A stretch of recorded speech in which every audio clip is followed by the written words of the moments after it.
You're not her real father. My wife's voice cut through the clinking of champagne glasses. The joy of the moment. The music stopped. The room fell silent. All eyes turned toward me, toward her, toward my daughter Emma, standing at the altar, still glowing from the vows she had just exchanged. I saw the confusion in Emma's the way eyes, her fingers around tightened. Her new husband's hand. My wife, my soon-to-be ex-wife, a triumphant smirk playing on her lips. She had been waiting for this. I should have been shocked, but I wasn't. I had known. I had known for years, and yet I smiled. I reached for the microphone. Let the tension build, let her bask in her moment. And then I said calmly, clearly, I know, and now it's time for the truth. When Emma was born, I held her and swore I would never let anything hurt her. She had my eyes, at least that's what everyone said. My mother, my friends, even strangers. But my wife Laura always looked uneasy when people pointed it out. At first, I chalked it up to postpartum stress. But as the years passed, I noticed things. The way she stiffened whenever Emma clung to me. The way she'd get irritated. When Emma and I laughed at the same mannerisms. She was hiding something. I just didn't know what.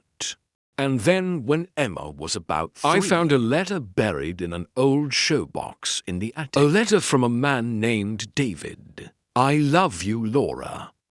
I can't wait to start our family together. The date. Just months before Emma was born. My hands shook. My heart pounded. I confronted Laura that night. She denied it at first. But when I showed her crumbled the letter, fine, she spat. Emma isn't yours. I should have been angry, furious. But when I looked at Emma, sleeping soundly in her little bed, I knew one thing, it didn't matter. She was my daughter. Laura thought she had one. That I would leave. That I would crumble. But I didn't. I raised Emma as my own. I loved her, guided her, cheered for her at soccer games, wiped her tears when she had her first heartbreak. And Laura.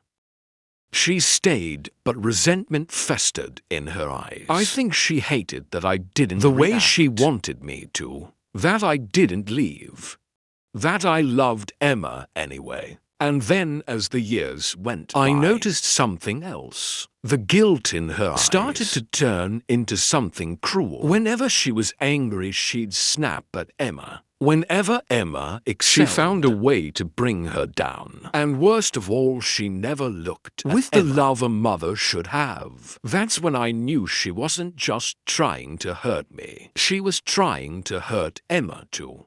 So, I made a decision. I started gathering evidence. Bank statements, emails, secret rendezvous. I hired a private investigator. If she ever tried to destroy I would be ready.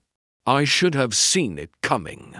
The moment we stepped into the reception Laura had a certain glow about her. And then just as Emma was about to dance the father-daughter dance, Laura stood, clinked her glass, and dropped the bombshell. He's not her real father. Gasps. Murmurs. Emma's eyes darted to me, searching for answers. I saw what Laura wanted. She wanted Emma to doubt me. To hurt me, to make this moment about her. But she had underestimated me. I took the mic, letting silence stretch, and then I smiled. I know, I said. I've known for 24 years. Laura's smirk faltered. I turned to Emma.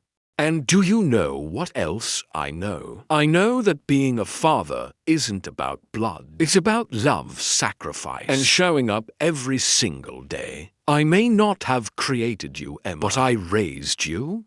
I held your hand when you were scared. I taught you to ride a bike. I watched you grow into the incredible woman you are today, and no one can take that away from us. Tears welled up in Emma's eyes. She ran into my arms sobbing. The room erupted into applause, but I wasn't finished. I turned back to Laura, my voice steady. But since we're revealing secrets tonight, let me share one of my own. Her face drained of color. You thought you could humiliate me, Laura. But what you didn't expect was that I came prepared. You see, I've been gathering evidence for years. And thanks to my lawyer, who is in this very room, I now have full legal grounds for divorce. And since I have proof of financial fraud, you won't be getting a single cent from me. Silence. Laura's smug expression shattered. Her hands trembled.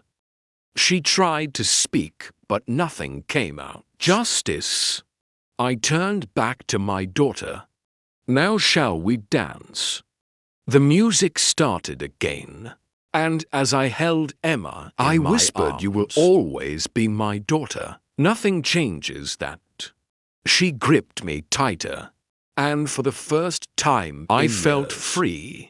Some bonds aren't made by blood. They're made by love, by time. The quiet moments that define a lifetime. I may not have been her biological father, but I was and always would be her real one.